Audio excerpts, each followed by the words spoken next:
But there's two ways that government can affect demand.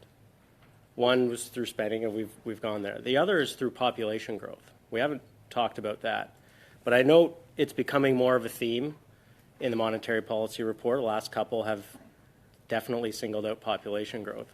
Would you say that population growth is significantly adding to demand and as well making your job difficult? Well, I'd make 2 points. Undoubtedly, population growth is significantly adding to demand. It's also significantly adding to supply.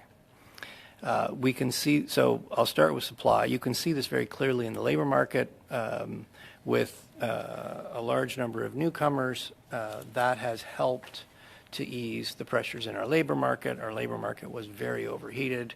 It's now in much better balance. And in fact, you can, I think it was in a previous monetary policy report, we had a chart that linked the sectors where there's been the most immigration are also sectors where you've seen the most rapid rebalancing of the labor market. So there's clearly a link there. Equally, there's clearly a link on the demand side. And there, what our analysis tends to indicate is for consumption more broadly, not shelter, that's separate, but for consumption more broadly, the economy's done a pretty good job of absorbing that demand. There's enough flexibility in supply that obviously you have more people, you got more consumers, you got more shoppers, but there's been enough flexibility in supply to really accommodate that, and it hasn't had material inflationary consequences. Shelter, on the other hand, is a different story, and we've already talked about that.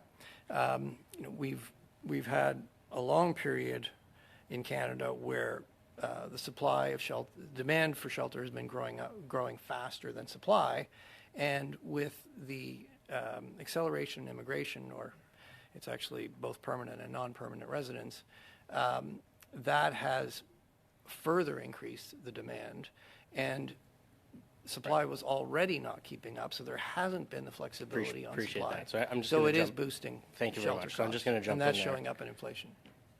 Population growth, government spending, risks. I note that aren't appear in your risk to the framework, or risk to the projections. I think Canadians are curious as whether policymakers are actually thinking about these things.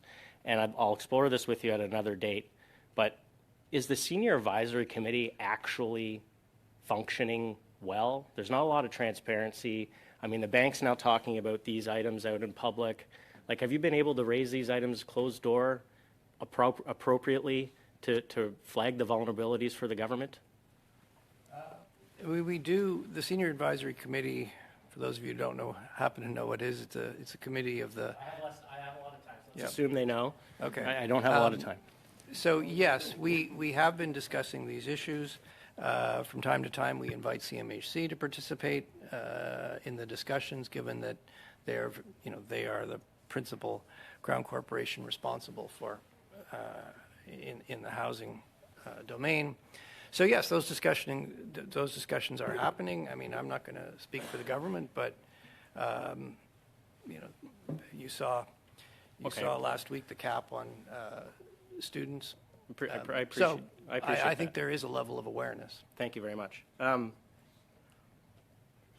So first, before I turn it back over to you, last question, I'll apologize on behalf of all of Parliament for not listening to you 2 years ago when you came here and said, half jokingly, to stop spending. But I think that was very forward-looking of yourself. But we didn't deliver. Parliament increased spending by over 25% versus pre-COVID levels, and we haven't done our job. We haven't done our job on spending. We haven't done our job on population growth. So last question in the last 30 seconds. There's an election coming up. Could be in a couple months, could be in 2 years. Every political party, very rare for a politician not to resist the temptation to buy votes. Also rare for voters not to want to take that. What advice would you have for those seeking to buy votes in the next election? Well, the one thing I never do is give political advice, so I'm not going to break that rule now.